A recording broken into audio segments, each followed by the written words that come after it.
ஒரு மாணவனை பார்த்தேன். என்ன தம்பி படிப்புலாம் எப்படி இருக்குது அப்படின்னு விசாரித்தேன். அவன் ரொம்ப அழுத்துக்கிட்டான். நான் நல்லா தான் சார் படிக்கிறேன், இருந்தாலும் புத்தியில் சரியாக ஏற மாட்டேங்குது சார் அப்படின்னா. சரி, இவனும் நம்ம ரகம்தான் அப்படின்னு சொல்லி முடிவு பண்ணிட்டோம். கல்வி கற்கக்கூடிய ஒரு மாணவன் சம்பந்தப்படுற புத்திகள் பல வகை. அதை பற்றி ஒரு பெரியவர் விளக்கி இருக்கிறார். மிருத்து புத்தின்னு ஒன்று இருக்குதான். மிருத்துன்னா மண்ணு. மண்ணால் செவுறு கட்டுறோம்ல, மண் சுவரில் ஆணி அடிக்கிறதும் சுலபம், அதை பிடுங்கி எடுக்கிறதும் சுலபம். அது மாதிரி சில பேர் குரு சொல்லி கொடுக்கறத சுலபமாக கேட்டு தெரிஞ்சு வச்சுக்குவாங்க, கொஞ்ச நேரத்தில் சுலபமாக மறந்தும் போயிடுவாங்க. இது மிருத்து புத்தின்னு பேர், மண் புத்தி. தாரு புத்தின்னு ஒன்று உண்டான். தாருன்னா மரம். அதில் பச்சை மரத்தில் ஆணி அடிக்கிறது சுலபம், ஆனால் அது எடுக்கிறது கஷ்டம். அது மாதிரி ஆசிரியர்கிட்ட இருந்து கேட்டதை கவனமாக மனசில் பதிய வச்சுக்கிட்டு அதை மறக்காமல் இருக்கிறது தாரு புத்தி. பட்டை மரமாக இருந்தால் அதில் ஆணி அடிக்கிறதும் கஷ்டம், அடிக்கிற ஆணியும் சீக்கிரம் நழுவிடும். அது மாதிரி கேட்குற விஷயம் மனசில் பதியறதும் கஷ்டம். அப்படியே பதிஞ்சாலும் அது நீடிச்சு இருக்கிறதும் கஷ்டம், கொஞ்ச காலத்தில் மறந்துடும். இன்னொரு வகை புத்தி ஒன்று உண்டு, அதுக்கு பேர் சிலா புத்தின்னு பேர். சிலான்னா கல். ஒரு கருங்கல்லில் 4 துளையை போட்டு ஒரு துளையில உளிய வச்சு அடிச்சா மற்ற துளை வழியாகவும் பிளந்து கல் 2 ஆயிடும். அது மாதிரி சந்தியான இடங்கள்ல குறிப்பா ஒரு பொருளை சொன்னா அதை வச்சுக்கிட்டு மற்றதையும் தெரிஞ்சுக்கிறது, அது சிலா புத்தின்னு பேர். வேணு புத்தின்னா என்ன தெரியுமா? வேணுன்னா மூங்கில். மூங்கில் கணுவில் ஒரு பக்கம் உளிய வச்சு அடிச்சா 2 பக்கமும் பிளந்துரும். அது மாதிரி ஒரு செய்தியை கேட்டுக்கிட்டு இருக்கிறப்பவே அதோட முன்பின் தொடர்களையும் தெரிஞ்சுக்கணும், அது வேணு புத்தி. தைல புத்தின்னு ஒன்று உண்டு. தைலம்ங்கிறது எண்ணெய். தண்ணியில் ஒரு துளி எண்ணெயை விட்டா அது தண்ணி பூரா பரவி போடுதுல்ல, அது இப்படி பரவுறது மாதிரி ஆசிரியர் சுருக்கமாக ஒரு கருத்தை சொன்னா அதை வச்சுக்கிட்டு பூரா விஷயங்களையும் தெரிஞ்சுக்கணும், அது தைல புத்தி. கற்பூர புத்தின்னு ஒன்று கேள்விப்பட்டிருக்கோம். அது எப்படின்னா, கற்பூரம் தீ பட்ட உடனே பிடிச்சிக்கும். ஆசிரியர் சொன்ன உடனே நுண்ணறிவோட பாடங்களை புரிஞ்சுக்கிறது இந்த வகை புத்தி. கரி புத்தின்னு ஒன்று. அது எப்படின்னா, கரியில் நெருப்பை வச்சு விசிறிய பிறகு அதுக்கப்புறம் அது கறி நெருப்பாகும். அது மாதிரி காலம்பரை சாயந்தர வேலைகளில் ஆசிரியர் பாடம் சொல்லி கொடுப்பார், அதை கொண்டு புரிஞ்சுக்கிறது இந்த வகை. கதலித்தண்டு புத்தின்னு ஒன்று சொல்லுவாங்க. கதலிங்கிறது வாழை மரம். வாழைத்தண்டில் தீ வைக்கிறது எவ்வளவு சிரமமோ அவ்வளவு சிரமத்தோட கல்வி கற்கிறது கதலித்தண்டு புத்தி. இதை தவிர இன்னும் சில வகையான மாணவர்களை கூட அடையாளம் காட்டுறாங்க. ஆசிரியர் சொன்னதில் நல்லதை மட்டும் எடுத்துக்கிறவன் அன்னம். ஆசிரியர் கிடைச்ச இடத்துல பாடத்தை கேட்டுக்கிட்டு பிறகு தனியாக உட்காந்து சிந்திக்கிறவன் பசு. பசுமாடு அப்படி தானே, புல்லு கண்ட இடத்துல மேயும், அதுக்கப்புறம் நிதானமாக அசை போட்டுக்கும். ஆசிரியர் சொன்னதை தவிர வேற எதையும் சொல்ல முடியாதவன் கிளி. பல இடங்களில் பாடங்கள் கேட்டு கடைசியில் ஒன்றும் புரியாமல் போகிறவன் ஆடு. ஆடு ஒரு செடியில் வயிறார மேயாது, ஒரே செடியில். இக்கரைக்கு அக்கறை பச்சைன்னா அங்கேயும் இங்கேயும் அலைஞ்சிக்கிட்டே இருக்கும். சில பேருக்கு எருமைன்னு பேர். எருமை எப்படின்னா, குளத்து நீரை கலக்கி தான் குடிக்கும். அது மாதிரி ஆசிரியர் மனசை நோக செய்து பயில்கிற மாணவர்கள்லாம் இந்த ரகம். இவ்வளவுலாம் இருந்தாலும் இந்த காலத்து மாணவர்கள்லாம் ஒரு தனி ரகம். ஒரு ஆசிரியர் வகுப்புல பாடம் நடத்திக்கிட்டு இருந்தார். இலக்கண வகுப்பு. இறந்த காலம், நிகழ்காலம், எதிர்காலம், past tense, present tense, future tense, இதை பற்றிலாம் பாடம் நடத்துகிறார். எல்லாம் சொல்லி கொடுத்துட்டு இப்போ நான் ஒரு வாக்கியம் சொல்லுவேன், அது என்ன காலம் அப்படிங்கிறத நீங்கள் சொல்லணும்னார் ஆசிரியர். சரி, நாங்கள் மாணவர்கள்லாம், நான் நாளைக்கும் பாடம் நடத்த போகிறேன், இது என்ன காலம் அப்படின்னு கேட்டார் ஆசிரியர். அதாவது நான் நாளைக்கும் பாடம் நடத்த போகிறேன், இந்த வாக்கியம் என்ன காலம்னு கேட்டார். ஒரு பையன் மெதுவாக எழுந்திரிச்சு சொன்னான், இது எங்க போதாத காலம் சார் அப்படின்னு சொல்லிவிட்டு உட்காந்துட்டானா. இருட்ட கண்டா பயம் உண்டாவதே, அது ஏன்? இப்படி ஒரு கேள்வியை ஒரு பெரியவர்கிட்ட கேட்டாங்க. அதுக்கு அவர் பதில் சொல்றார், மனிதனுடைய ஆதிகால வாழ்க்கையில தொற்றி கொண்ட பயம் இது வேரூன்றி இருக்குது, இன்னமும் போகல. 50,000 வருஷங்களுக்கு முன்னாடி மனுஷன் குகைகள்ல வாழ்ந்தான். பகல்ல பயம் இருக்காது, ராத்திரியில மிருகங்கள் தாக்கும், கொல்லும், நிம்மதியா தூங்க கூட முடியாது. அதனால இந்த மனுஷனுக்கு இரவுன்னா மரணம், பயம் அப்படின்னு பழகி போச்சு. மனிதர்களுடைய எல்லா மனசையும் சேர்த்து மொத்தமா ஒரு மனசு உண்டு. மனிதர்களுடைய நினைவு இந்த மொத்த மனசுல பதிஞ்சிருக்கு, பரவுது. இந்த மொத்த மனசுல இருட்டு பற்றிய பயம் பதிந்து நீடிக்குது அப்படிங்கிறார் அவர். இந்த காலத்துல இரவை பகலாக்கிறதுக்கு எவ்வளவோ விளக்குகள்லாம் வந்தாச்சு. ராத்திரியிலேயும் மிருகங்கள் தாக்குங்கிற நிலைமை இல்ல. பாதுகாப்பான வீடுகள் விலங்குகளும் விலகி போயிட்டு, விலங்குகள்லாம் விலகி போயிட்டு வீடுகளும் பாதுகாப்பா இருக்குது. சரி, இருந்தாலும் அந்த பழங்கால பயம் இருட்டு பயம் இன்னமும் மனுஷனை விட்டு போகல. இன்னொரு விஷயம் என்னன்னா, இருட்டுல இருந்து வெளிச்சத்துக்கு வராத மனிதர்கள் இன்னைக்கு அதிகம். ஒரு ஆளு ஆத்துக்கு மீன் பிடிக்கிறதுக்காக போனான், இன்னும் விடியல, அதுக்குள்ள வலையை எடுத்துட்டு கிளம்பி போயிட்டான். வெளிச்சம் வர்றதுக்கு முன்னாடியே போய் சேர்ந்துட்டான். விடிகிற வரைக்கும் என்ன பண்றது, சும்மா கரையிலேயே உட்காந்து காலை ஆட்டிட்டு இருக்கிறான். காலில் ஏதோ ஒரு சின்ன மூட்டை தட்டுப்பட்டது. இருட்டுல அது என்னன்னு சரியா தெரியல. மூட்டைக்குள்ள சின்ன சின்ன கல்லா நிறைஞ்சி இருக்குது. சும்மா பொழுது போகணுமேங்கிறதுக்காக இவன் அந்த மூட்டைக்குள்ள இருந்து ஒவ்வொரு கல்லா எடுத்து ஆத்துல வீசிக்கிட்டு இருக்கிறான். விடிகிற வரைக்கும் வேற வேலை இல்லைங்கிறதுனால எப்படி செஞ்சுக்கிட்டே உட்காந்துருக்கிறான். கிழக்க மெதுவா வெளிச்சம் தெரிய ஆரம்பிச்சது. பொழுது விடியறதுக்கான அறிகுறி. இதுக்குள்ள அந்த மூட்டையில இருந்த எல்லா கல்லையும் எடுத்து வீசி எறிஞ்சுட்டான். கடைசியா ஒரே ஒரு கல்லு மட்டும்தான் கையில பாக்கி இருந்தது. வெளிச்சம் வந்ததும் அந்த கல்லை பார்த்தான், அப்படியே திகைச்சு போயிட்டான். அடடா, இது வரைக்கும் தெரியாம தப்பு பண்ணிட்டோமே அப்படின்னு நினைச்சான். ஏன் தெரியுமா, அவன் கையில இருந்தது வெறும் கல் இல்ல, விலை வசந்த ரத்தன கல். அது இருட்டுல என்னன்னு புரியாததுனால மூட்டையில இருந்த எல்லா ரத்தன கல்லையும் ஆத்துல வீசி எறிஞ்சிருக்கிறான். இப்போ அவனுக்கு அழுகே வந்துரும் போல இருந்தது. வாழ்க்கையை வசதி ஆக்கிக்கிறதுக்கான வாய்ப்பு அவனுக்கு இருந்தது. இருந்தாலும் இருட்டுல அதை இழந்துட்டான். அந்த வகையில அவனுக்கு கொஞ்சம் அதிர்ஷ்டம் இருந்திருக்குது. அதாவது ஏதோ ஒரு வகையில இருந்திருக்குது. அதனாலதான் அந்த கடைசி கல்ல எரியறதுக்குள்ள வெளிச்சம் வந்துட்டுது. பல பேருக்கு அந்த அளவு கூட அதிர்ஷ்டம் வர்றதில்லை. எல்லாத்தையும் வீசினதுக்கு அப்புறம் தான் வெளிச்சம் வரும். என்னன்னு விவரம் தெரியாமலே எழுந்திரிச்சு வந்துருவாங்க. வாழ்க்கைங்கிறது ஒரு பெரிய புதையல். அதை புரிஞ்சிக்காம மனுஷன் அதை வீசி எரிஞ்சுக்கிட்டு இருக்கான் அப்படிங்கிறது தான் பெரியவங்க கருத்து. சில பேருக்கு புரிஞ்சுக்கிற நேரம் வரும், அதுக்குள்ள வாழ்நாள்லாம் ஓடி போயிருக்கும். அதுக்கப்புறம் என்ன பண்றது? நம்மால் ஒருத்தன் கையில ஒரு சின்ன பையோட வந்துகிட்டு இருந்தான். பை உள்ள ஏகப்பட்ட நகைகள், ரத்தன கல் எல்லாம் இருக்கு. வந்துகிட்டு இருந்தவன் திடீர்னு அந்த பைய அப்படியே ஒரு குளத்துல வீசி எறிஞ்சுட்டான். மகான்கள் தான் இப்படி பற்று இல்லாம இருப்பாங்க. என்னங்க இது, விலை மதிப்புள்ள அந்த பைய இப்படி குளத்துல வீசி எறிஞ்சுட்டீங்களே, இதுக்கு என்ன அர்த்தம் அப்படின்னு கேட்டார் அவன் கூட வந்தவர். அவன் மெதுவா இவர் காதோட காதா சொல்றான், ஒரு போலீஸ்காரர் பின்னாடி வந்துகிட்டு இருக்கிறார், அவர் போனதுக்கு அப்புறம் இதை எடுத்துக்குவேன் அப்படிங்கிறான். ரெண்டு பேர் சுவாரஸ்யமா பேசிட்டு இருக்கிறப்போ குறுக்க புகுந்து தொந்தரவு பண்றதுக்குன்னே சில பேர் இருப்பாங்க. அது ரொம்ப இடைஞ்சலா இருக்கும். இதே மாதிரி மின்காந்தம் கூட குறுக்க புகுந்து தொந்தரவு பண்ணும். கடைசியில் அது ஒரு பெரிய இடைஞ்சல கொண்டாந்து விட்டுரும். சில வீடுகள்ல கேபிள் கனெக்ஷன் இல்லாம சில தனியார் டிவி காட்சிகள் தெரியும்.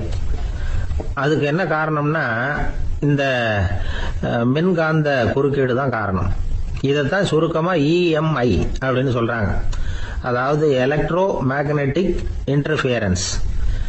இது ஏற்படக்கூடிய இடங்கள் எது எதுன்னு எடுத்துக்கிட்டா அது ஒரு பெரிய பட்டியலாவே போயிடும்.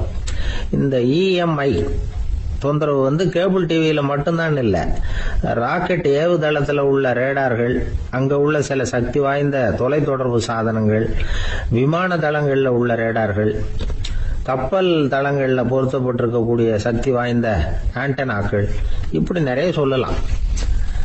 காவல் நிலையங்கள்ல பயன்படுத்தப்படுகிற வயர்லெஸ் தொடர்பு சாதனங்கள் கூட ஓரளவுக்கு இந்த மின்காந்த அலைகளை வெளியிடும். நம்ம வீட்டில் உட்காந்துக்கிட்டு ரேடியோ கேட்டுக்கிட்டு இருப்போம் அல்லது டிவி பார்த்துக்கிட்டு இருப்போம். அந்த சமயத்தில் பக்கத்து தெருவில் ஒரு மோட்டார் சைக்கிள் அல்லது காரு, குறிப்பாக பெட்ரோல் இன்ஜின், அது போறப்போ அதில் உள்ள மின்கலத்தில் அதாவது மேக்னட்டோ பேட்டரியில இருந்து வெளிப்படுகிற மின்காந்த அலை இங்க டிவியிலையும் ரேடியோவிலையும் கரகரப்பு உண்டு பண்ணும். சரி, இது பெருசா என்ன இடைஞ்சல உண்டு பண்ணிட போகுது அப்படின்னு நாம அலட்சியமா நினைக்கலாம். வயசானவங்களுக்கு மறதி நோயின்னு ஒண்ணு வரும்ல, அல்ஷமீர், அதாவது மூளையில உள்ள செல்கள் செயலிழந்து போயிடுறது. அது செய்ய வேண்டிய வேலையை மறந்துடும். மனைவியே எதிரில் நின்னா கூட உன்னை எங்கேயோ பார்த்தது மாதிரி தெரியுதே அப்படின்னு சொல்லிட்டு இருப்பாங்க. அப்படி ஒரு மறதி. இந்த விசித்திரமான நோய்க்கு இதுவரைக்கும் மருந்தே இல்லைன்னு வேற சொல்றாங்க. இந்த மைக்ரோ ஓவன் அப்படின்னு சொல்லக்கூடிய சமையல் அடுப்புகள் கூட மின்காந்த அலைகளை வெளியிடுது. சமயத்துல சில தொழிற்சாலைகள்ல கூட பெரிய விபத்துக்களை இந்த EMI உண்டு பண்ணிவிடும். இதை பத்தி தீவிரமா சிந்திக்க ஆரம்பிச்சதே ஒரு விபத்துக்கு பிறகுதான். அமெரிக்காவுக்கும் வியட்நாமுக்கும் இடையில போர் நடந்தது. அந்த சமயம் அமெரிக்காவுக்கு சொந்தமான விமானம் தாங்கி கப்பல் ஒண்ணு வியட்நாமை தாக்கிறதுக்கு தயாரா ஏவுகணைகளோட கடல்ல நிறுத்தி வைக்கப்பட்டிருந்தது. தற்செயலா அந்த பகுதியில கப்பல் தொலைத்தொடர்பு பகுதிக்கு அருகில ஊடுருவிய இந்த சக்தி வாய்ந்த ரேடியோ அலைகள் ஏவுகணையில இருந்த மின்னணு சர்க்கியூட்டை பூர்த்தி செஞ்சு வச்சுட்டுது. அவ்வளவுதான், ஏவுகணை அங்கேயே வெடிச்சு சிதறி போச்சு. 130 பேர் அந்த இடத்திலேயே உடல் கருகி செத்து போட்டாங்க. ஏகப்பட்ட பொருள்கள் நாசம். இந்த விபத்துக்கான காரணம் என்னங்கிறத உடனடியா யாராலையும் கண்டுபிடிக்க முடியல. ரொம்பவும் கடுமையா முயற்சி பண்ணி கடைசியா கண்டுபிடிச்சாங்க, இது இந்த இஎம்ஐ வேலை தான் அப்படின்னு. மின்னணு தொலைபேசிகள் இருக்க, இதுல பேசும்பொழுது நம்ம காதை அதாவது செவியை ஊடுருவக்கூடிய மின்காந்த அலையானது மூளைக்கு போய் அங்க மூளை கட்டிகளை உருவாக்க ஊக்கம் கொடுக்குது அப்படின்னு வேற கண்டுபிடிச்சிருக்கிறாங்க. இந்த இஎம்ஐ ரொம்ப குறைஞ்ச மின்காந்த அழுத்தத்துல நமக்கு எந்த பாதிப்பையும் ஏற்படுத்துறது இல்லை. மின்காந்த அலைகள் அழுத்தத்தோட இருக்கிற இடங்கள்ல ரொம்ப நேரம் இருந்தோம்னா நம்ம உடம்பின் வெப்பநிலை 2 டிகிரி செல்சியஸ் வரைக்கும் அதிகரிக்குதாம். அதனால வெப்பநிலையை சீராக்கிறதுக்கு இதய துடிப்பும் அதிகரிக்குது. இப்படிலாம் கண்டுபிடிச்சிருக்கிறாங்க. இப்பெல்லாம் இந்த மின்காந்த குறுக்கீடுகளை தடுக்கிறது எப்படி அப்படின்னு விஞ்ஞானிகள் யோசனை செய்ய ஆரம்பிச்சிருக்கிறாங்க. இந்த விஷயத்துல அலட்சியமா இருந்தோம்னா எதிர்காலத்துல நிறைய பேருக்கு இந்த ஞாபக மறதி நோய் வந்துடும். அப்புறம் அது ரொம்ப கஷ்டமா போயிடும். ஒரு குடும்ப தலைவர் தன் மனைவியை பார்த்து, யார் நீ, உன்னை எங்கேயோ பார்த்தது மாதிரி இருக்குதே அப்படின்னு சொல்லிட்டு இருந்தார். உடனடியாக அவரை போய் பார்த்தேன். வாங்க டாக்டர் கிட்ட போகலாம் அப்படின்னு.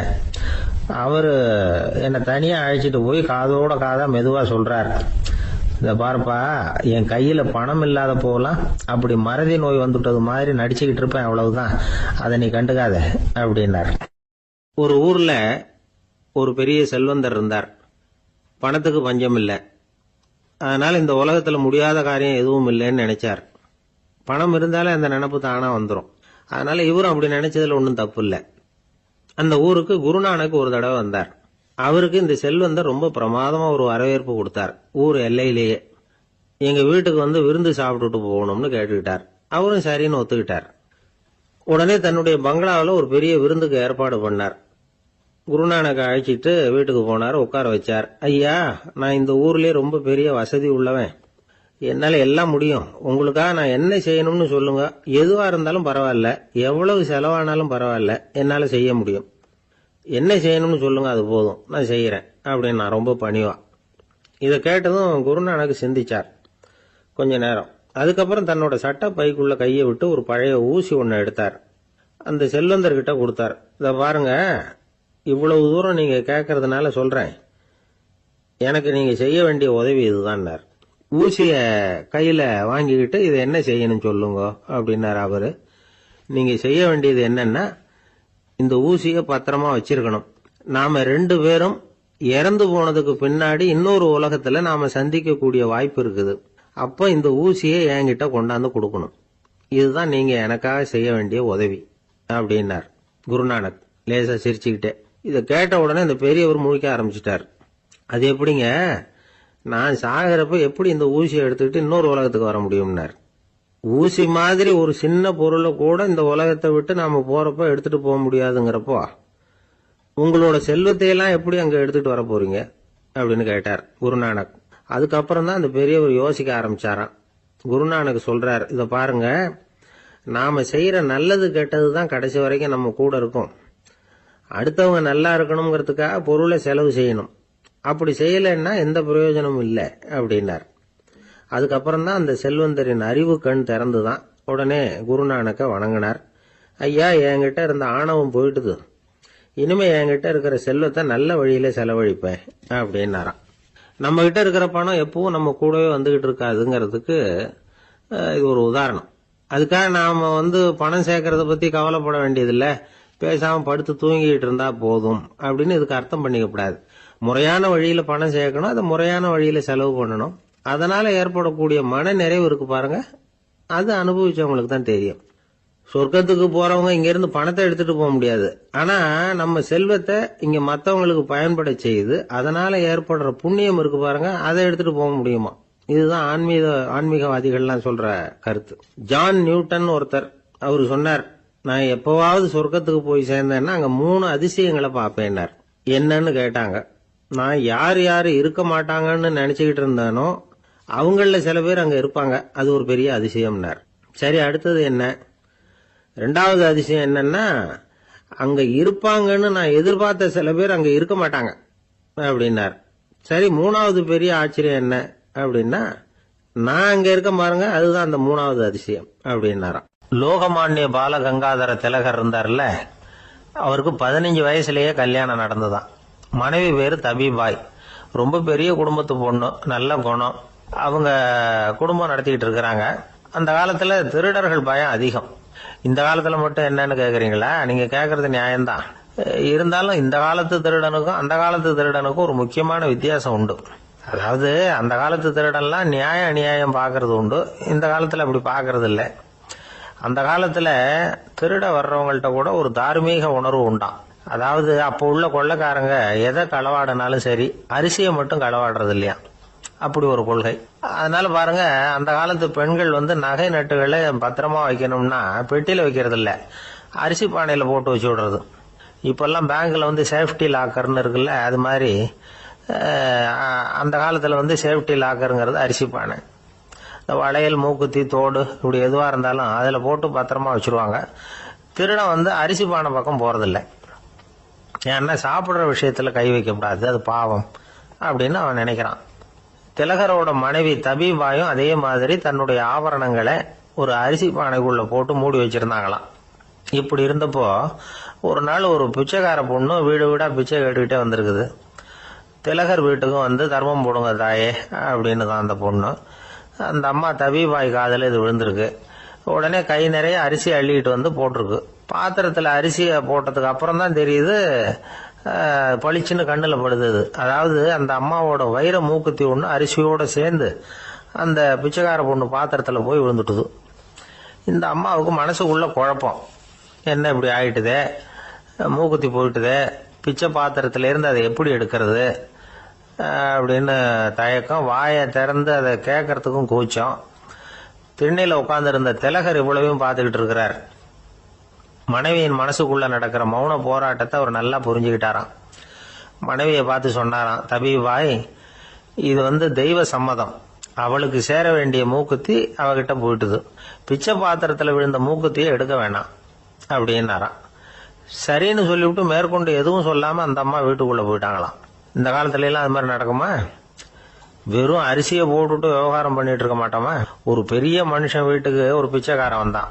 ஐயா, நாங்க பிச்சைக்காரங்கள்லாம் சேர்ந்து ஒரு சங்கம் வச்சிருக்கிறோம், அதுக்கு நிதி சேர்க்கிறோம், அதுக்கு ஒரு 100 ரூபா கொடுத்தீங்கன்னா எங்களுக்கு பெரிய உதவியா இருக்கும் அப்படின்னானா. அதெல்லாம் ஒன்றும் கொடுக்க முடியாது போ அப்படின்னாராம் அவரு. அப்படின்னா ஒரு 50 ரூபாயாவது கொடுங்களேன் அப்படின்னு இருக்கான். அதுவும் முடியாதுன்னு சொல்லிவிட்டாரு. 25 ரூபா அப்படின்னு இருக்கான். எதுவும் முடியாது அப்படின்னாராம். சரிங்க, இவ்வளவு பெரிய வீட்டுக்கு வெறுங்கையோட திரும்புறது நல்லா இருக்காது, அதனால சும்மா ஒரு 1 ரூபா மட்டுமாவது கொடுங்க அப்படின்னு இருக்கான் அவன். ஒரு பைசா கூட என்கிட்ட கிடையாது அப்படின்ட்டாரான் இவர். அப்படின்னா நீங்க ஒரு காரியம் பண்ணுங்களேன் அப்படின்னு அவன். என்ன செய்யணும் அப்படின்னு இருக்காரு. எங்க சங்கத்துல நீங்களும் ஒரு மெம்பரா சேர்ந்துருங்க அப்படின்னானா. இந்த உலகத்துல நாம நல்லபடியா இருக்கணும்னா அதுக்கு முக்கியமா தேவைப்படுறது 2. ஒன்னு செல்வம், இன்னொன்னு அறிவு. சரி, இது 2ல சிறந்தது எது அப்படின்னு ஒரு கேள்வி கேட்டா என்ன பதில் சொல்றது? இதே கேள்விய ஹஸ்ரத் அலி அவர்கள் கிட்ட கேட்டாங்களாம். அவர் ஒரு பெரிய அறிஞர். கேள்வி கேட்டவங்களும் சாதாரண ஆட்கள் இல்லை, இவங்களும் அறிஞர்கள். ஒரு நாள் ஹஸ்ரத் அலி அவர்கள் கிட்ட 10 அறிஞர்கள் வந்தாங்களாம். ஐயா, நாங்க 10 பேரும் உங்ககிட்ட ஒரே கேள்வியை தான் கேட்க வந்திருக்கிறோம், ஆனா எங்க 10 பேருக்கும் நீங்க தனித்தனியா பதில் சொல்ல முடியுமா அப்படின்னு கேட்டிருக்காங்க. அதாவது அவங்க ஒரே கேள்விக்கு இவர்கிட்ட இருந்து 10 விதமான பதில் எதிர்பார்க்கறாங்க. சரி கேளுங்க, என்ன கேள்வி அப்படின்னாரு அவர்.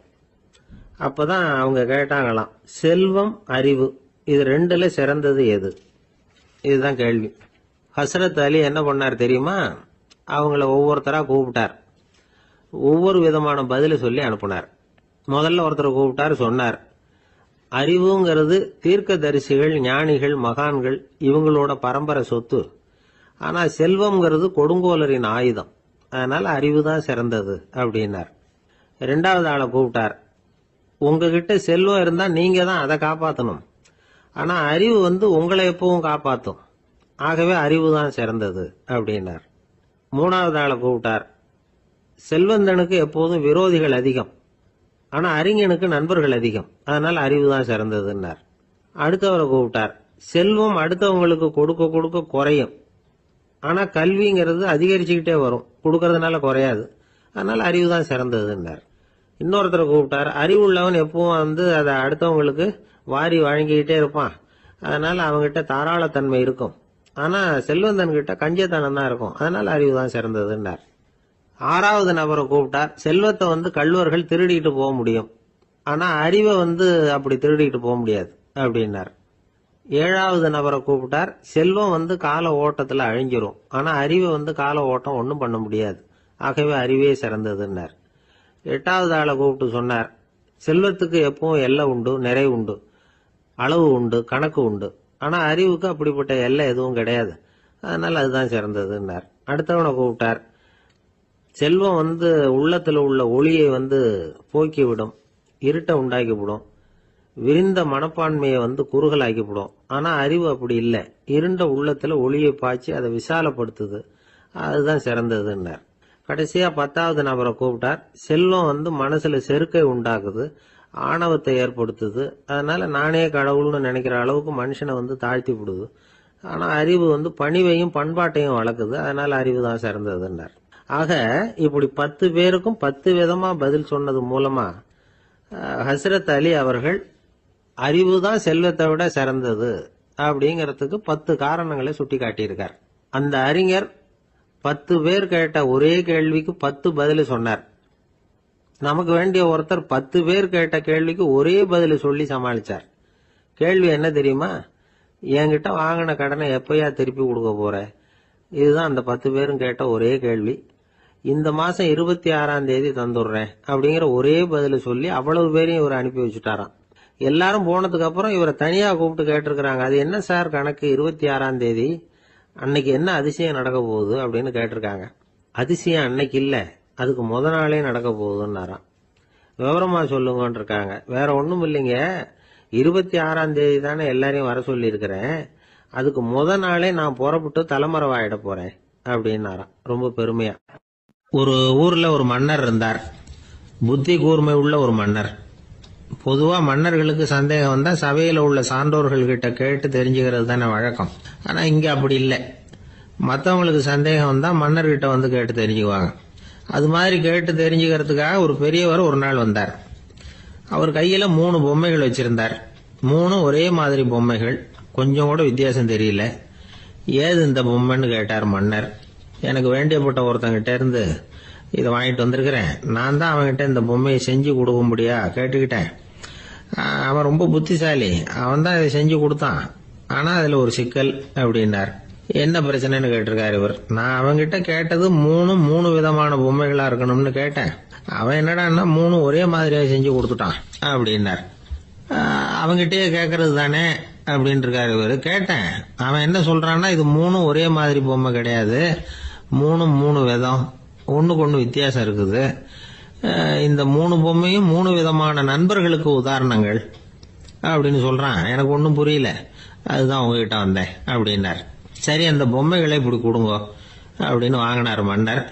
எடுத்துக்கிட்டு உள்ள போனார். கொஞ்ச நேரம் கழிச்சு வெளியில வந்தார். அதுக்கப்புறம் சொன்னார், பாருப்பா, அவன் சொன்னது சரிதான், 3 விதம் தான்.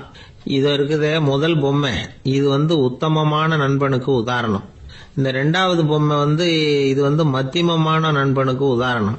அந்த 3வது பொம்மை இருக்குதே அது மோசமான நண்பனுக்கு உதாரணம். இதை செஞ்சவன் உண்மையிலேயே பெரிய அறிவாளி தான் அப்படின்னாராம். வந்தவருக்கு ஒன்னும் புரியல. பார்த்தா ஒன்னும் வித்தியாசம் தெரியலையே அப்படின்னு அவன் குழம்பி போய் நிக்கிறான். இப்போ அந்த மன்னர் விளக்கம் கொடுக்கிறார். அந்த 3 பொம்மையையும் எடுத்து முன்னாடி வச்சார். ஒரு மெல்லிய கம்பிய கையில எடுத்தார். அந்த முதல் பொம்மை காதுல விட்டார். கொஞ்ச தூரம் உள்ள போய் அப்படியே நின்னுட்டுது அந்த கம்பி. அப்புறம் 2வது பொம்மை காதுல அந்த கம்பியை விட்டார். அந்த கம்பி என்னாச்சுன்னா அப்படியே அது வாய் வழியா வெளில வந்தது. 3வது பொம்மை காதுல கம்பியை செலுத்தினார். அது நேரா இன்னொரு காது வழியா வெளியில வந்தது. இந்த முதல் வகை இருக்குதே, அது மாதிரியான நண்பர்கள் எப்படி தெரியுமா? நம்ம கஷ்டத்தை அவங்க கிட்ட சொன்னா பேசாம கேட்டுக்குவாங்க. வெளியில அதை யாருகிட்டையும் சொல்லிட்டு இருக்க மாட்டாங்க. வெளியில தெரியாம நமக்கு உதவி பண்ணுவாங்க. செஞ்சுட்டு அதை நான் தான் செஞ்சேன்னு சொல்லிட்டு இருக்க மாட்டாங்க. அதுதான் கம்பி ஒரு காது வழியா போய் உள்ளே நின்னுட்டுது. ரெண்டாவது பொம்மையில கம்பி என்னாச்சு, ஒரு காது வழியா போய் வாய் வழியா வெளியில வருது. இது மாதிரியான நண்பர்கள்கிட்ட வந்து நாம கஷ்டத்தை சொன்னா அதை அவங்க 4 பேர்கிட்ட போய் சொல்லி நமக்காக உதவி கேட்பாங்க. நமக்குன்னு கேட்டு வாங்கி அதை நம்ம கிட்ட கொண்டுகிட்டு வந்து கொடுப்பாங்க. இவங்க வந்து மத்தியமமான நண்பர்கள். 3வது பொம்மையில ஒரு காது வழியா செலுத்துற கம்பி இன்னொரு காது வழியா வெளியில வந்துருது. இது மாதிரியான நண்பர்கள் கிட்ட நம்ம கஷ்டத்தை சொன்னா அவங்க காது கொடுத்து கேட்கறது மாதிரி நடிப்பாங்க. அப்படியே இன்னொரு காது வழியா அதை வெளில விட்டுருவாங்க. அதை பத்தி கவலைப்பட மாட்டாங்க. இதுதான் இந்த பொம்மைகளுக்குள்ள இருக்கிற வித்தியாசம் அப்படின்னு விளக்கம் கொடுத்தாராம் மன்னர். படிக்கிற பிள்ளைங்கள்லயும் இது மாதிரி 3 வகை உண்டு. சில பேர் காதால வாங்கி மனசுல வச்சுக்குவான். சில பேர் காதால வாங்கி பேனாவால எழுதி விடுவான். சில பேர் ஒரு காதால வாங்கி இன்னொரு காதால வெளியில விட்டுருவான். ஒரு பையன் வகுப்புல ஆசிரியர் பாடம் நடத்தும் பொழுது தலையை வேகமா ஆட்டி ஆட்டி கேட்பானா. ஏண்டா இப்படி தலையை இப்படி ஆட்டுற அப்படின்னு கேட்டிருக்கான் பக்கத்துல இருந்தவன். தலையை ஆட்டினா தாண்டா ஒரு காது வழியா உள்ள போறது இன்னொரு காது வழியா வெளியில வேகமா வெளில போகும் அப்படின்னானா அந்த பையன். ஒரு கணவன் மனைவி எப்ப பார்த்தாலும் அவங்க 2 பேருக்கும் இடையில சண்டை வந்துகிட்டே இருந்தது. இதுல என்ன ஆச்சரியங்கிறீங்களா? நான் அதுக்காக சொல்ல வரல, இது வேற விஷயம். அதாவது சண்டை போடாம இருக்கிறதுக்கு வழி சொல்ற தகவல் இது. நான் சொன்ன அந்த கணவன் மனைவி எப்படின்னா, கணவன் ஒரு வார்த்தை சொன்னா மனைவி கிட்ட இருந்து 2 வார்த்தை பதிலா வரும். இதுக்கு கணவன் கிட்ட இருந்து 4 வார்த்தை பதிலா வரும். இப்படி வார்த்தைகள் பெருகி போய் கடைசியில வம்புல வந்து முடியும். அந்த அம்மா பொறுத்து பொறுத்து பார்த்தாங்க. அவங்களால தாக்கு பிடிக்க முடியல. பக்கத்து வீட்லயும் ஒரு கணவன் மனைவி இருந்தாங்க. அவங்களுக்குள்ள சண்டை வர்றதில்லை. அது எப்படி அவங்களால மட்டும் சண்டை போடாம இருக்க முடியுது அப்படின்னு இந்த அம்மாவுக்கு ஆச்சரியம். ஒரு நாள் நேரா பக்கத்து வீட்டு அம்மா கிட்டே போய், ஏம்மா நீங்க எப்படி கணவனும் மனைவியும் சண்டை போட்டுக்காம இருக்கிறீங்க, அது எப்படி முடியுது உங்களால அப்படின்னு கேட்டாங்க. அதுக்குன்னு ஒரு மருந்து இருக்குது, அதை சாப்பிட்டா சண்டை வராது அப்படின்னாங்க அவங்க. சரிங்க, அந்த மருந்தை அவரு சாப்பிட மாட்டேன்னு சொல்லிட்டா என்ன பண்றது அப்படின்னு கேட்டிருக்கிறாங்க இவங்க. அந்த மருந்து அவருக்கு இல்லைம்மா, உனக்கு தான் அப்படின்னாங்களாம் அவங்க. அப்படியா, அப்படின்னா கொடுங்க, ரொம்ப நல்லதா போச்சு. அதை எப்படி சாப்பிட்றதுங்கிற விவரத்தையும் சொல்லுங்க, எங்க அது கிடைக்குங்கிறதையும் சொல்லுங்க, வாங்கிக்கிறேன் அப்படின்னு கேட்டாங்களாம் இவங்க. வேற எங்கேயும் போய் வாங்க வேண்டாம், என்கிட்டே இருக்க அந்த மருந்து அதில் கொஞ்சம் தர்றேன், வாங்கி வச்சுக்க. உன் வீட்டுக்காரர் உன்னோட சண்டையை ஆரம்பிக்கிற போகலாம் நீ இந்த மருந்தில் ஒரு அவுன்ஸ் வாயில் ஊற்றிக்கணும். அதை உடனே குடிச்சிடக்கூடாது, ஒரு 5 நிமிஷமாவது அது வாயில் இருக்கணும், அதுக்கப்புறம் குடிச்சிடலாம் அப்படின்னு சொல்லி ஒரு பாட்டில் மருந்தை இந்த அம்மா கிட்ட கொடுத்து அனுப்புனாங்களாம். மருந்தை எடுத்துக்கிட்டு இந்த அம்மா வீட்டுக்கு வந்திருக்கிறாங்க. வீடு பூட்டி இருந்ததுனால கணவன் வந்து வாசல்லையே காத்துக்கிட்டு இருக்கிறான். மனைவியை கண்டதும் சண்டை போட ஆரம்பிச்சிட்டான். வீட்டை பூட்டி விட்டு எங்கே போய் தொலைஞ்ச, எவ்வளவு நேரமாக ஒரு மனுஷன் வாசல்லையே காத்துட்டு கிடக்கிறது அப்படி இப்படின்னு கத்த ஆரம்பிச்சிட்டான். மனைவி இதுக்கு பதிலே சொல்லலை. அந்த அம்மா பேசாம வீட்டை திறந்தாங்க, சமையல் அறைக்குள்ளே போனாங்க, ஒரு அவுன்ஸ் மருந்தை வாயில் ஊற்றிக்கிட்டாங்க. அன்னைக்கு சண்டை வந்து மேற்கொண்டு வளரவே இல்லை, நின்றுட்டுது. மருந்து பரவாயில்ல. அதுக்கப்புறம் பல சந்தர்ப்பங்களில் சண்டை வரும் போல இருக்கிற போலாம் இந்த மருந்து அதை நிறுத்தியிருக்கு. பிரமாதமான மருந்தாக இருக்குது இது, இதை கொஞ்சம் அதிகமாகவே வாங்கி வீட்டில் வச்சுக்க வேண்டியது தான் அப்படின்னு முடிவு பண்ணிட்டு இந்த அம்மா மறுபடியும் பக்கத்து வீட்டு அம்மாட்ட போனாங்க. எவ்வளவு விலையானாலும் சரி, நான் காசு கொடுத்து வாங்கி வச்சுக்கிறேன், எந்த கடையில் இருக்குது இந்த மருந்து சொல்லுங்க அப்படின்னு கேட்டாங்க. இந்த மருந்துக்கு விலையே கிடையாதுங்க, இலவசமாகவே கிடைக்கும்னாங்களாம் அவங்க. அது எப்படி விலையில்லாமல் இதை விற்க முடியுது அப்படின்னு கேட்டாங்களாம் இவங்க. அது மருந்தாக இருந்தால் தானே விலை வைக்கிறதுக்கு, அது வெறும் தண்ணி தானே அப்படின்னாங்களாம். வெறும் தண்ணியா சண்டையை நிறுத்துது அப்படின்னு இருக்காங்க இவங்க. அது சண்டையை நிறுத்தல, உன்னோட மௌனம் தான் சண்டையை நிறுத்துது. நீ வாயில தண்ணியை வச்சுக்கிறதுனால எதிர்த்து பேசுறது இல்ல, அதனால உன்னுடைய கணவர் கோபம் வந்து சாந்தமாயிடுது அப்படின்னாங்களாம் அவங்க. இந்த கதையிலிருந்து சண்டையை நிறுத்துற மருந்து எதுன்னு தெரிஞ்சுக்கிட்டோம் இல்லையா. ஒருத்தர் என்ன பண்ணாரு, பாட்டிலில் வந்து தண்ணியை ஊற்றி வச்சுக்கிட்டு அவர்கிட்ட வர்றவங்களுக்கெல்லாம் இதை சிபாரிசு பண்ணலாம்னு நினைச்சுக்கிட்டு உட்காந்துருந்தார். ஒரு அம்மா வந்தாங்க. இதை கேட்டுவிட்டு இதையே ஒரு மருந்து மாதிரி கொடுக்கலாம்ங்கிறது அவர் முடிவு. அதனால பாட்டிலில் தண்ணி அடைச்சி வச்சுக்கிட்டு அதில் கலருக்காக என்னத்தையோ ஒரு ஜீரகம் அது மாதிரி எதையாவது கலந்து வச்சுக்கிட்டு ஒரு மருந்து மாதிரி ஒரு பாவனையில் வச்சுக்கிட்டு உட்காந்துருக்காரு. யாராவது வீட்டில் சண்டைன்னா என்கிட்ட வாங்க மருந்து தரேன்னு. ஒரு அம்மா வந்தாங்க. எனக்கு என் வீட்டுக்காரருக்கும் அடிக்கடி சண்டை வருதுங்க அப்படின்னு இருக்காங்க. கவலைப்படாதம்மா, நான் ஒரு மருந்து தரேன்னு சொல்லி வீட்டுக்குள்ளே போய் ஒரு பாட்டில் எடுத்து வந்து கொடுத்தாரு. பாட்டிலில் இருக்கிறது என்னங்கிறத சொல்லிவிட்டு அது பேரில் மரியாதை வராது இல்லையா, அதனால் சொல்லலை. அந்த அம்மா வாங்கிட்டு போனாங்க. 4 நாள் கழித்து திரும்பி வந்தாங்க. என்னம்மா வீட்டில் சண்டை நின்று போச்சான்னு கேட்டிருக்காரு இவர். அங்கே நின்று போச்சுங்க, இப்போ உங்ககிட்ட ஆரம்பமாக போகுதுன்னாங்களாம். என்னம்மா அப்படின்ட்டுருக்காரு அவர் பயந்து போய். பின்ன என்னங்க, நீங்கள் என்ன மருந்து கொடுத்துருக்குறீங்க என்னங்க அப்படின்னாங்களாம் கோவமா. அது வெறும் தண்ணி தானே அப்படின்ட்டுருக்காரு இவர். தண்ணியா இது, நல்லா பாருங்கள் அப்படின்னு அந்த பாட்டில் நீட்டினாங்களாம். இவர் வாங்கி பார்த்துருக்காரு. அப்புறம் தான் விஷயம் புரியுது அவருக்கு. இவர் கை தவறுதலாக அவங்க வீட்டில் இருந்த மண்ணெண்ணெய் பாட்டில் எடுத்து அவர்கிட்ட கொடுத்துருக்குறாங்க. அப்புறம் என்ன ஆகும், சண்டை வராமல். ஒரு அழகான கடற்கரை, சுற்றுலா பயணிகள் நிறைய பேர் அங்கே வந்து போகிறது வழக்கம். சனி ஞாயிறு கூட்டம் அதிகமாக இருக்கும். அதோட விளைவு என்னங்கிறது அடுத்த நாள் தான் தெரியும். ஆமாம், அந்த கடற்கரையை சுத்தப்படுத்துகிற தொழிலாளிகள் திங்கட்கிழமை ரொம்ப சிரமப்படுவாங்க. சனி ஞாயிறு வந்த கூட்டம் கடற்கரை பூராவும் காலி ஐஸ்கிரீம் கப்புகளை வந்து வீசி எறிஞ்சிட்டு போயிடுவோம். ஆயிரக்கணக்கான கப்புகள் அங்கே பரவலாக கிடக்கும். அதையெல்லாம் பொறுக்கி எடுத்து சுத்தம் பண்ணி ஆகணும். இதனால் திங்கட்கிழமை வேலைக்கு வர்றதுக்கு எல்லாரும் பயப்படுவாங்க. அப்படி ஒரு நிலைமை. பல பேர் அன்னைக்கு வந்து லீவ் எடுத்துகிட்டு போயிடுறது வழக்கம். நமக்கு எதுக்கு இன்னைக்கு தொந்தரவுன்னு. இது ஒரு பெரிய பிரச்சனையாக இருந்தது. இதுக்கு என்ன பண்ணலாம் அப்படின்னு யோசனை பண்ணாங்க. ஒரு ஆலோசனை கூட்டத்துக்கு ஏற்பாடு பண்ணாங்களாம். அந்த நகர நிர்வாக அலுவலர்கள், பணியாளர்கள் எல்லாரும் அதில் கலந்துக்கிட்டாங்க. கூட்டம் ஆரம்பமாச்சு. ஆரம்பத்தில் சொன்னாங்க, இந்த பிரச்சனைக்கு ஒரு தீர்வு வேணும், என்ன பண்ணலாம், அதை முடிவு செய்யறதுக்கு தான் இந்த கூட்டம். இதில் நீங்கள் செய்ய வேண்டியது என்னென்னா, உங்களுக்கு தோன்றுகிற யோசனை எதுவாக இருந்தாலும் சொல்லுங்கள். கொஞ்சம் கூட தயக்கம் வேண்டாம். நாம் சொல்கிற யோசனை ஈடுபடுமா படாதா அப்படின்லாம் யோசிக்க வேணாம். எல்லாருடைய யோசனைகளையும் அப்படியே பதிவு செய்துக்கிறோம். கடைசியாக அதிலிருந்து ஒரு சிறந்த யோசனையை தேர்வு பண்ணி அதை பயன்படுத்தலாம். இந்த சந்தர்ப்பத்தில் இன்னொரு முக்கியமான வேண்டுகோள், எவ்வளவு சாதாரணமான யோசனையாக இருந்தாலும் சரி, அது சொல்லும் பொழுது அடுத்தவங்க வந்து ஏளனம் செய்யக்கூடாது. இது ஒரு பெரிய யோசனையா அப்படின்னு சொல்லி எதையும் அலட்சியப்படுத்தக்கூடாது. இதுதான் அந்த கூட்டத்தின் ஆரம்பத்தில் செய்யப்பட்ட அறிவிப்பு. உடனே அந்த கூட்டத்தில் இருந்தவங்க ஆளுக்கு ஒரு யோசனை சொல்ல ஆரம்பிச்சாங்க.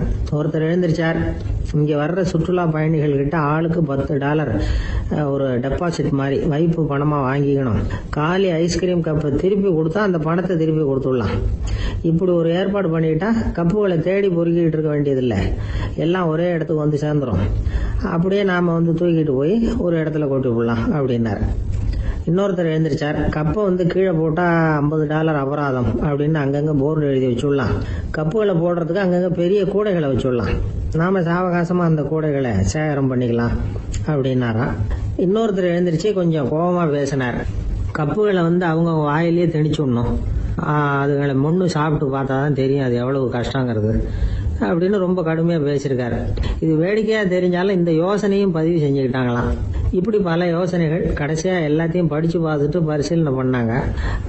அப்புறம் தான் யோசனை வந்தது. இவர் வேடிக்கையாக சொன்னது, கப்புகளை அவங்கவுங்க வாயிலே திணிச்சு சாப்பிட சொல்லணும், அதுதான் தண்டனைன்னார்ல. ஏன் அப்படி சாப்பிட்றது மாதிரியே கப்புகளை தயார் பண்ண என்ன அப்படின்னு சிந்திக்க ஆரம்பிச்சாங்களாம். ஆகா, அதுதான் சரின்னு ஒரு முடிவுக்கு வந்தாங்க. அதுலேருந்து உருவானது தான் இந்த வேஃபர் கப்ஸ். ஐஸ்கிரீமை சாப்பிட்டு முடிச்சதும் கப்பையும் சாப்பிட்டுடலாம். கோன் ஐஸ்கிரீம் சாப்பிட்றோம்ல, அதுதான். அமெரிக்காவில் மியாமி கடற்கரையில் ரொம்ப காலமாக இருந்துகிட்டு வந்த குப்பை பிரச்சனைக்கு இப்படிதான் ஒரு தீர்வு வந்துதான். இதுல இருந்து நாம புரிஞ்சுக்க வேண்டியது என்னன்னா, நாம அன்றாட எத்தனையோ பிரச்சனைகளை சந்திக்கிறோம், அதுக்கெல்லாம் தீர்வு உண்டு. அது எங்க ஒளிஞ்சிருக்குன்னு கண்டுபிடிக்கணும். அந்த யோசனையையும் நல்லா தீவிரமாக யோசிக்கணும். யார் என்ன யோசனை சொன்னாலும் அதை வந்து அலட்சியப்படுத்தக்கூடாது, அக்கறையோட கவனிக்கணும், அதை யோசிச்சு பார்க்கணும். ஒரு அம்மா தன்னோட வீட்டுக்காரரை ஒரு மனநல மருத்துவர்கிட்ட அழைச்சிட்டு வந்தாங்களாம். டாக்டர், இவருக்கு கோன் ஐஸ்கிரீம் பிடிக்கல, பேப்பர் கப்பில் இருக்கிற ஐஸ்கிரீம் தான் வேணும்னு அடம் பிடிக்கிறார் அப்படின்னாங்களாம். அது ஒன்றும் தப்பு இல்லையேன்னாராம் டாக்டர். இதுக்கு அந்த அம்மா சொன்னாங்களாம், இவர் கப்பு ஐஸ்கிரீம் வாங்குறதுல தப்பு இல்லை டாக்டர், பிரச்சனை அது இல்லை. அப்புறம் வேற என்னன்னு கேட்டிருக்காரு. வாங்கினதும் ஐஸ்கிரீமை கீழே கொட்டிவிட்டு அந்த பேப்பர் கப்பை மட்டும் விரும்பி சாப்பிட்றார், அதனால தான் உங்ககிட்ட அழைச்சிட்டு வந்தேன் அப்படின்னா. ஒரு ஊரில் ஒரு ராஜா இருந்தார். அந்த ராஜாவுக்கு ஒரு மந்திரி. ராஜா ரொம்ப நியாயமானவர், நேர்மையானவர், கண்டிப்பானவர். தப்பு செய்யறது யாராக இருந்தாலும் தண்டனை கொடுப்பார். வேண்டியவங்களுக்கு ஒரு நியாயம், வேண்டாதவங்களுக்கு ஒரு நியாயம்ங்கிறதெல்லாம் அவர்கிட்ட கிடையாது. ஒரு சமயம் அரசவையில் அந்த அமைச்சரே வந்து விதிமுறைகளுக்கு புறம்பா ஏதோ நடந்துகிட்டு இருக்கார். மன்னருக்கு கோபம் வந்துட்டுது. உடனே அந்த அமைச்சரை கிட்டத்தில் கூப்பிட்டு அவர் கன்னத்தில் ஓங்கி ஒரு அறை கொடுத்துட்டாராம். உடனே அந்த அமைச்சர் என்ன பண்ணார் தெரியுமா? நேரா போனார். அங்க நின்றுகிட்டு இருந்த இன்னொருத்தர் கண்ணத்துல ஓங்கி அரைஞ்சார். அரை வாங்கினவர் திகைச்சு போயிட்டார். இவர் ஏன் நம்மள வந்து அரைகிறார் அப்படின்னு யோசனை பண்ணார். மன்னரும் திகைச்சு போயிட்டார். நாம இவரை அரைஞ்சா அதுக்காக இவரு போய் இன்னொருத்தர் அரையணுமா அப்படின்னு யோசனை பண்ணார். அவர் இவருக்கு என்ன பைத்தியமானு கூட நினைக்க ஆரம்பிச்சுட்டார். ஆனா என்ன ஆச்சுன்னா, அப்புறம் அமைச்சர் அவர் கவனிச்சுக்கிட்டு இருந்தாரா, அவர் இன்னொருத்தர் அரைஞ்சார் இல்லையா, அந்த அரை வாங்கின ஆசாமியை பார்த்து கத்திக்கிட்டு இருந்தார். யாரு? அமைச்சர். ஏன்பா என்கிட்ட அறைய வாங்கிட்டு இப்படி விவரம் இல்லாம நின்றுட்டு இருக்கிறிய, நான் உனக்கு கொடுத்ததை நீ வேற யாருக்கிட்டையாவது கொடுத்துரு அப்படின்னார். உடனே அந்த ஆள் பார்த்தான், தனக்கு அடுத்தபடியா நின்றுட்டு இருந்தவன ஓங்கி ஒரு அரை அரைஞ்சான். அவன் கண்ணத்தை தடவிட்டே யோசனை பண்ணான். இது ஏதோ புரிஞ்சுக்கிட்ட மாதிரி அடுத்தாப்புல நின்றுட்டு இருந்தவன அரைஞ்சான். இப்படி இந்த அறை வந்து மாறி மாறி போய்கிட்டே இருக்குது. ஊரு பூரா பிரயாணம் பண்ண ஆரம்பிச்சுட்டுது. அன்னைக்கு ராத்திரி அந்த ராஜா படுக்கிறதுக்காக போனார். அந்த நேரம் பார்த்து அவர் கண்ணத்துல பலார்னு ஒரு அறை விழுந்தது. நம்மளே அரையிறது யாரு அப்படின்னு அதிர்ச்சியோட மன்னர் திரும்பி பாக்குறாரு. அரைஞ்சது அவரோட மனைவி. என்னாச்சு உனக்குன்னு கத்துனார் ராஜா. உங்களுக்கு தெரியாதா, ஊரு பூரா ஒருத்தர் மாத்தி ஒருத்தர் மூலமா இந்த அறை வந்து பிரயாணம் பண்ணிட்டு வருது அப்படின்னாங்க அந்த அம்மா. அப்படின்னா ஆரம்பிச்ச இடத்துக்கே வந்துட்டுதா அப்படின்னாராம் மன்னர். என்ன சொல்றீங்கன்னு கேட்டிருக்காங்க. இவர் விவரத்தை சொன்னாராம். அப்படின்னா நீங்க ஆரம்பிச்சு வச்ச இந்த விளையாட்டை நான் முடிச்சு வச்சுட்டேன் அப்படின்னாங்களாம் அந்த அம்மா.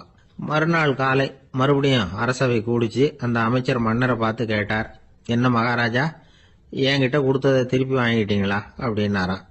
இப்படி நடக்கும்னு நான் எதிர்பார்க்கவே இல்லைன்னார் மன்னர். ஆனா நான் எதிர்பார்த்தேன். அது எங்க போயிட போகுது, ஊரு பூரா சுத்தி கடைசியில உங்ககிட்ட தான் வந்து சேரும் அப்படிங்கறது எனக்கு தெரியும் அப்படின்னார் அமைச்சர். இந்த கதை வந்து வேடிக்கையா இருந்தா கூட இதுல உள்ள கருத்து முக்கியமானது. இந்த உலகத்துல பல கருத்துக்கள் இப்படிதான் மாறி மாறி சுத்தி வந்துகிட்டே இருக்குது. நம்மாலும் ஒருத்தன் தன்னுடைய நண்பன் ஒருத்தனை கடத்தெருவில் பார்த்தான். உடனே ஓடி போய் பலார்னு ஒரு அறை கொடுத்தானா.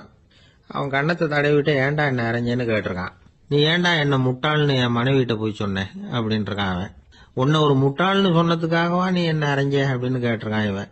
டேய், நான் அதுக்காக அறையலப்பா, அது ஒரு பெரிய ரகசியம். நான் முட்டாள்ங்கிறது அந்த ரகசியத்தை நீ வந்து ஏன் எங்க வீட்டுல போய் சொன்னேன், அதுக்காக தான் அரைஞ்சேன் அப்படின்னு அவன். ஒரு மனுஷனை பார்த்து என்கிட்ட வாலாட்டாதே அப்படின்னு சொன்னா அவன் நம்ம கிட்ட ஏதோ வம்புக்கு வர்றான்னு அர்த்தம். ஒரு நாயை பார்த்து யாரும் என்கிட்ட வாலாட்டாதே அப்படின்னு சொல்றது இல்லை. ஏன்னா நாய் வாலாட்டுனா அது நம்ம கிட்ட தன்னுடைய நன்றியை தெரிவிக்கிறதாக நினைச்சுக்கிட்டு இருக்கிறோம். ஆனா அது அப்படி இல்லை அப்படின்னு சொல்றாங்க அது சம்பந்தமான நிபுணர்கள். ஒரு நாய் தன்னுடைய வாலை இந்த பக்கமும் அந்த பக்கமுமா இப்படியும் அப்படியும் ஆட்டிக்கிட்டு இருந்தா அது வந்து பதட்டத்துல கூட இருக்கலாம். நாய் நட்பா இருந்தாலும் வாலாட்டும், ஆத்திரத்துல இருந்தாலும் வாலாட்டும், கோபத்துல இருந்தாலும் வாலாட்டும், குழப்பத்துல இருந்தாலும் வாலாட்டும், மகிழ்ச்சியா இருந்தா கூட அது வாலாட்டும். அதை நாம வந்து தப்பா புரிஞ்சுக்கிட்டு அதுகிட்ட போய் மாட்டிக்க கூடாது. நாயை பத்தி எனக்கு நல்லா தெரியும் அப்படின்னு சொல்றவங்க கூட அதுகிட்ட கடி வாங்கிட்டு வந்து நிக்கிறது உண்டு. நிபுணர்கள் என்ன சொல்றாங்க தெரியுமா, எப்பவுமே நாய்கள் திடீர்னு வந்து கடிச்சு விடுறது இல்ல, கடிக்கிறதுக்கு முன்னாடி சில அறிகுறிகளை காட்டும். அதை சரியா புரிஞ்சுக்கிட்டோம்னா தப்பிச்சுக்கலாம். ஒரு வீட்டுக்கு போறீங்க, அங்க புதுசா ஒரு நாயை பாக்குறீங்க, உடனே அதுகிட்ட போய் குனிஞ்சு சிரிச்சுக்கிட்டே அது தலையில தட்டுறீங்க. இது ரொம்ப தப்பா. ஒரு நாய் இன்னொரு நாயை நேருக்கு நேர் பார்த்து பல்ல காட்டுனா அது தன்னுடைய தன்முனைப்பை காட்டுதுன்னு அர்த்தமா. உன்னை விட நான் பெரியவன் அப்படின்னு சொல்லுதுன்னு அர்த்தம். அதனால நீங்க அது மாதிரி கிட்ட போய் சிரிக்கிறோம் அப்படின்னு நினைச்சுக்கிட்டு பல்ல காட்டினா உங்களையும் எதிரியா நினைச்சிரும். இன்னொரு விஷயம் என்னன்னா, தலையில தட்டுனா நாய்க்கு பிடிக்காது. அது வந்து தன்னை அடக்கிறதாகவும் அச்சுறுத்துறதாகவும் நினைச்சுக்கிட்டு இருக்கும். சரி, அப்படின்னா புதுசா ஒரு இடத்துல அல்லது வீட்டுல நாய்க்குட்டியை பார்த்தா என்ன பண்றது? நீங்க சும்மா இருங்க, அதுவா கிட்ட வரட்டும். அதுக்கப்புறம் அதுகிட்ட கனிவா பேசுங்க. கண்ணம், மார்பு, தோல் இங்கெல்லாம் தட்டலாம், தப்பு இல்லையா? தலையில தான் தட்டப்படாதான். ஒரு நாய் வந்து உங்களை நோக்கி ஓடி வருது, நீங்களும் ஓடுனா அது துரத்த ஆரம்பிச்சிடும். அசையாம சில மாதிரி நின்றுடுங்க, அது கிட்ட வராது. அதுக்கு ஆர்வம் இல்லாம போயிடும். ஒரு தெருவில் சின்ன பிள்ளைங்க நிறைய பேர் விளையாடிக்கிட்டு இருக்கிறாங்க. அப்போ சில நாய்கள் அங்கே ஓடி வருது. எல்லாரும் ஓடினாங்க. அப்படி ஓடுறப்போ ஒரு பையன் கால் தடிக்க கீழே விழுந்துட்டான். என்னாச்சு தெரியுமா? துரத்திட்டு வந்த நாய்கள்லாம் கீழே விழுந்தவன ஒன்றும் செய்யல, அவன் கிட்டே போகல. ஓடிக்கிட்டு இருந்தாங்கல்ல பசங்க, அவங்கள துரத்திக்கிட்டு அவங்க பின்னாடி ஓடிச்சான். அதுதான் நாய்களுடைய சுபாவம். ஒரு நாய் நம்மளை நேருக்கு நேர் முறைச்சு பாக்குதுன்னு வச்சுங்க, நாமளும் அதை முறைச்சு பார்க்க கூடாது. நாம வேற பக்கம் எங்கேயாவது பார்க்க ஆரம்பிச்சிடணும். ஒரு நாய் கோபமா இருந்ததுன்னா அதோட வால் உறுதியா நேரா நிற்கும். ஒரு நாய் பணிந்து போனா அல்லது பயந்து போனா அது தன்னோட வாலை காலுக்கு நடுவில் வச்சுக்கும். ஒரு நாய் நம்மளை பார்த்து பயந்து நிக்குதுன்னு வச்சுங்க, அதனால நமக்கு ஆபத்து இல்லைன்னு நினைச்சிடக்கூடாது. உங்களை பார்த்துட்டு ஒரு நாய் ஒடுங்குச்சுன்னா நீங்க விலகி போயிடணும் அப்படின்னு அது நினைக்குது. நிறைய பேர் பயந்து போன நாயால கடிபடுறாங்க. இவன் நம்மளை விட பெரிய ஆள், மாட்டிக்கிட்டோம், வேற வழி இல்லை அப்படிங்கிற நினைப்புல தான் நாய் கடிக்க ஆரம்பிக்குதான். இதே மாதிரி சங்கிலியால கட்டி போடப்பட்டிருக்கிற நாயும் ஆபத்தானதுதான். தொடர்ந்து கட்டி போட்டிருந்தா காலப்போக்கில் அது ஒரு மாதிரி ஆயிடும். நாய் குழந்தைகளை கடிக்காது அப்படின்னு சில பேர் சொல்லுவாங்க. அதுவும் ஒரு தவறான நம்பிக்கை. அதனால சின்ன குழந்தைகளை தனியா நாயோட விளையாட விடக்கூடாது. ஆக கூடி நாயை பத்தி நிறைய விஷயம் புரிஞ்சுக்க வேண்டியிருக்குது. ஒருத்தர் தன்னுடைய நண்பர் வீட்டுக்கு போயிருந்தார்.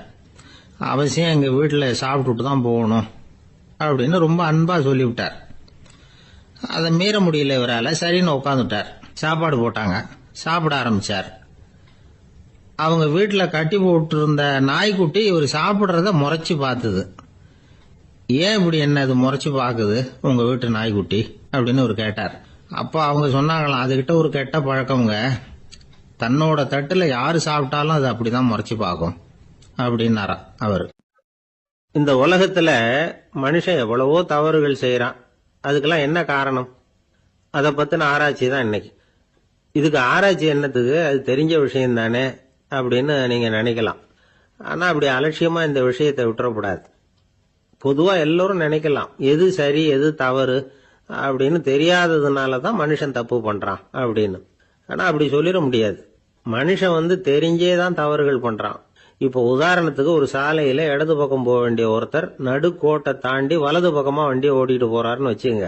என்னப்பா இது தப்பு இல்லையா அப்படின்னு அவர்கிட்ட கேட்டா, அதெல்லாம் எனக்கு தெரியும், நீ உன் வேலையை பார்த்துட்டு போ அப்படிம்பார். வலது பக்கமா போறது தப்புன்னு தெரிஞ்சே தான் அவர் அப்படி செய்யறார், அப்படி போறார். பெரிய உத்தியோகத்தில் இருக்கிறவங்க கூட லஞ்சம் வாங்குறாங்க. அவங்களுக்கெல்லாம் லஞ்சம் வாங்குறது தப்புன்னு தெரியலன்னு அர்த்தம்.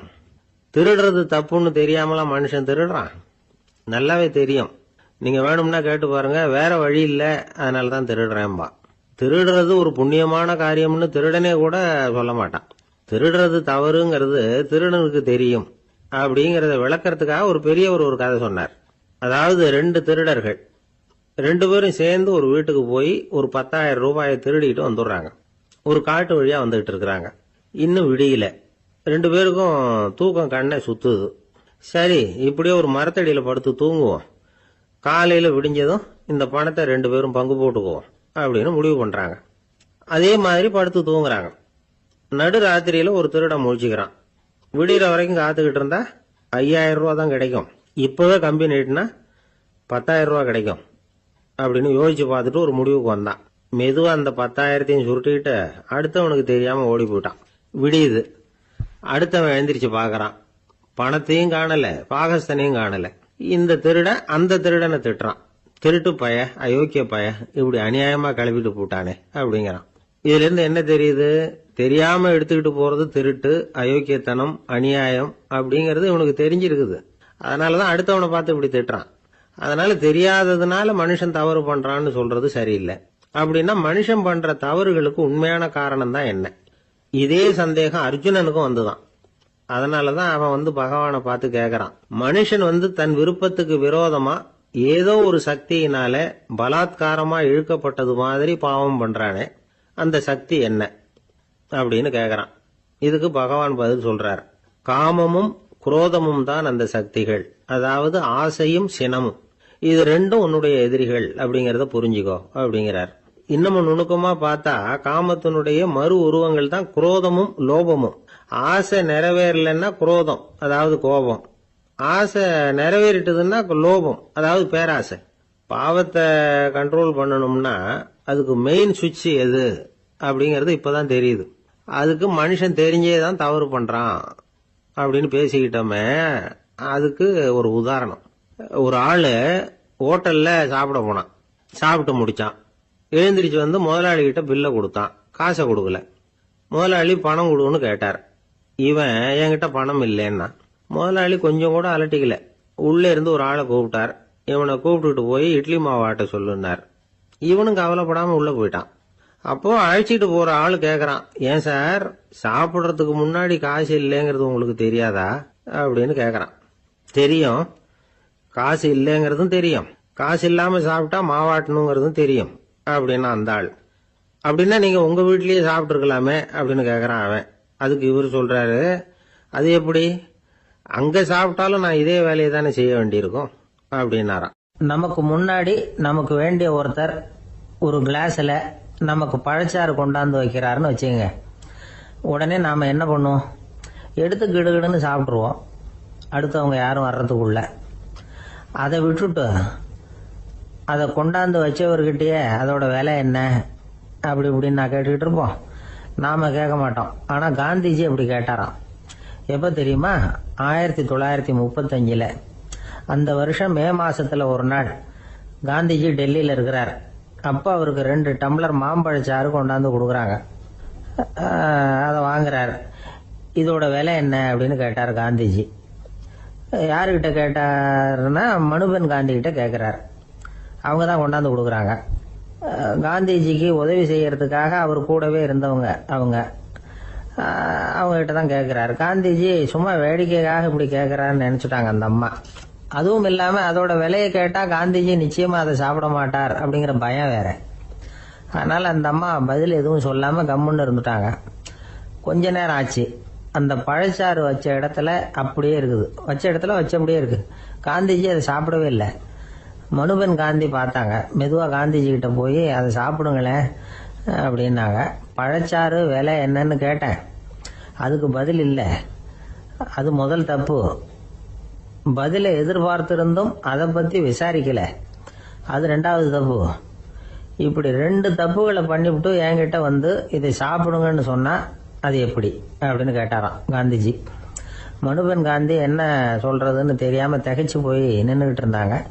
காந்திஜி தொடர்ந்து சொன்னாராம், இப்ப என் முன்னாடி வச்சிருக்கிற இந்த பழச்சாறு விலை சுமாரா ஒரு ₹1/2 இருக்கும். அது அந்த காலத்து மதிப்பு. இந்த பழச்சாறு இல்லாம கூட என்னால இருக்க முடியும். ஆனா அவசியமான பொருள்களை வாங்கறதுக்கு கூட சக்தி இல்லாத மக்கள் இந்த நாட்டுல நிறைய பேர் இருக்கிறாங்க. அப்படி இருக்கிறப்போ எனக்கு என்னத்துக்கு இந்த விலை உயர்ந்த பானம்? இதை இப்போ நான் சாப்பிட்டா என் உடம்பு வேணும்னா ஆரோக்கியமாகலாம், ஆனா என் மனசு அமைதி அடையாது. எனக்கு என்னுடைய உடல் ஆரோக்கியத்தை விட மன ஆரோக்கியம் தான் முக்கியம்.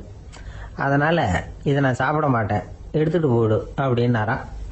அந்த சமயத்துல ஒரு அகதி பொண்ணு 2 குழந்தைகளோட காந்திஜியை பார்க்கறதுக்காக வந்தது. வணக்கம் சொல்லிச்சு. காந்திஜி உடனே தனக்கு முன்னாடி இருந்த பழச்சாற்றை எடுத்து அந்த பொண்ணுகிட்டையும் குழந்தைகள்கிட்டையும் கொடுத்து சாப்பிட சொன்னார். அவங்க அதை வாங்கி ரொம்ப சந்தோஷத்தோட சாப்பிட்டாங்களாம். அதை பார்த்த காந்திஜி முகத்துல ஒரு புன்னகை, ஒரு பரவசம், ஒரு திருப்தி. அவர் மனசு நிறைஞ்சி இருந்தது.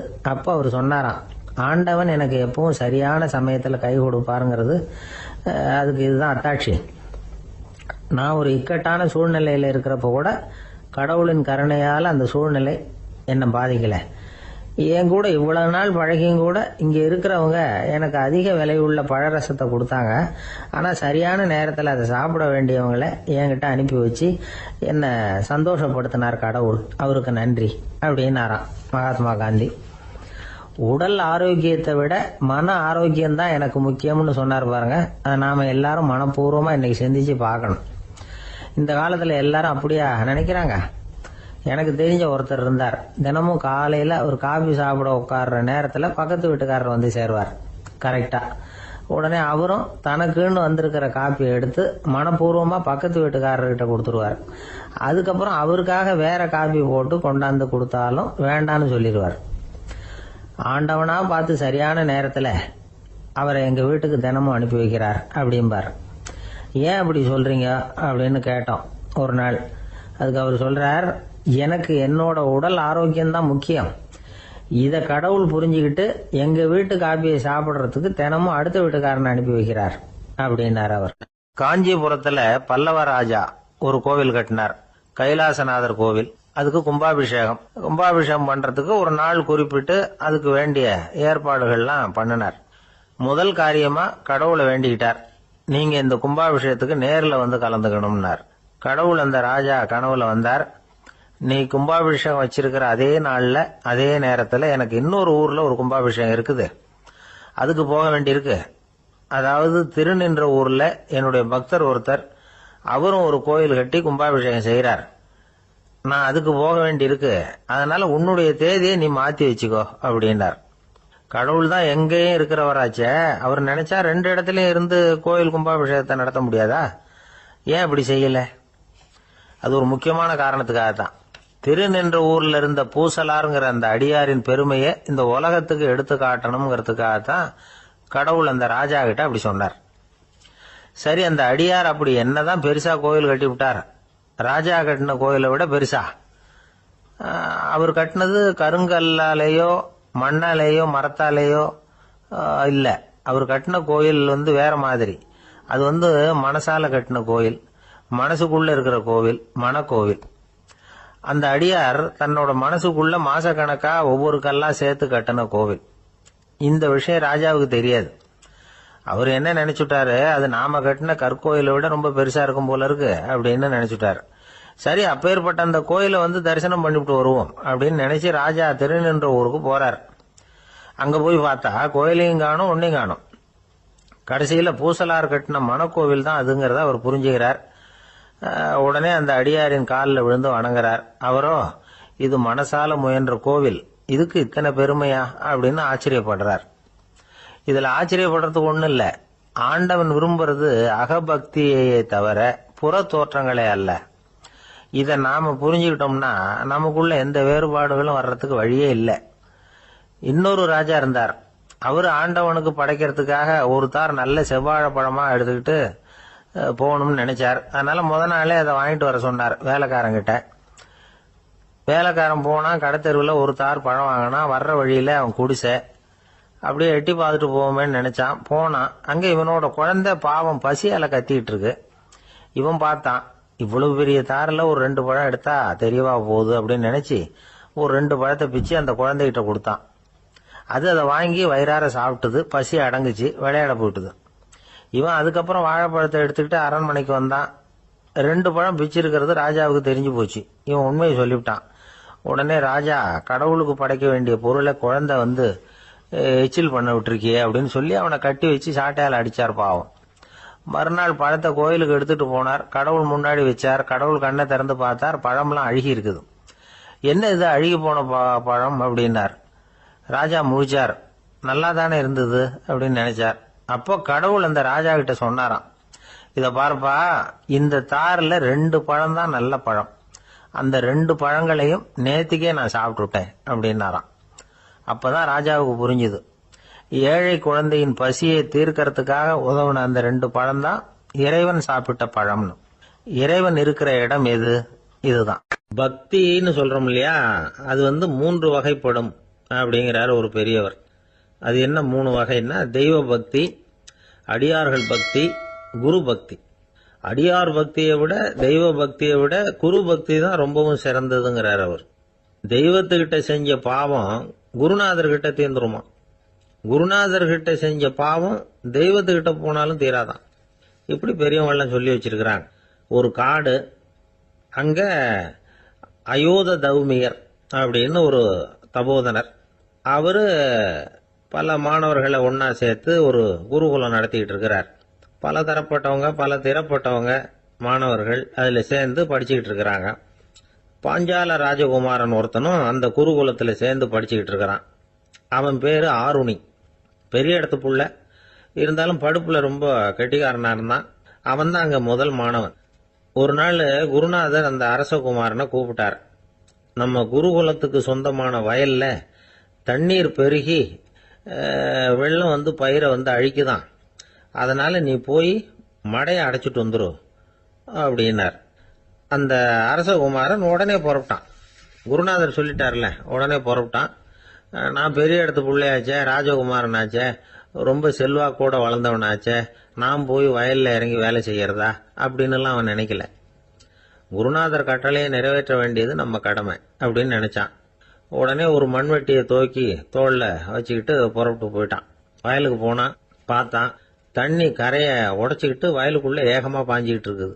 இவன் மண்வெட்டியால களிமண்ணை புல்லோட சேர்த்து புல் பத்த மாதிரி வெட்டி வெட்டி போட்டான். இருந்தாலும் மடையை அடைக்க முடியல. தண்ணி அதை மீறி வந்துகிட்டே இருக்கு. தண்ணி வேகமா வயலுக்குள்ள போய்கிட்டே இருக்குது. போடுற பத்தையெல்லாம் கரைஞ்சி கரைஞ்சி போயிட்டு இருக்கு. இருந்தாலும் இவன் தன்னுடைய முயற்சியை கைவிடல. வெட்டி வெட்டி போட்டுக்கிட்டே இருக்கிறான். காலையில் அங்க போனவன் சாயந்தரம் வரைக்கும் இப்படி செஞ்சுக்கிட்டு இருக்கிறான். உடம்பும் மனசும் ரொம்பவும் சோர்ந்து போச்சு. இருந்தாலும் குருநாதர் இட்ட கட்டளையை நிறைவேற்றாம இருக்கிறோமேங்கிற ஒரு குறை அவனுக்கு இருக்கு.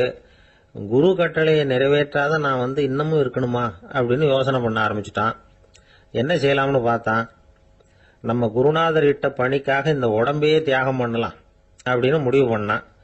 தண்ணி பாயுதுல, அதுக்கு குறுக்க விழுந்து அப்படியே மடையை அடைச்சிக்கிட்டு அப்படியே படுத்துட்டான்.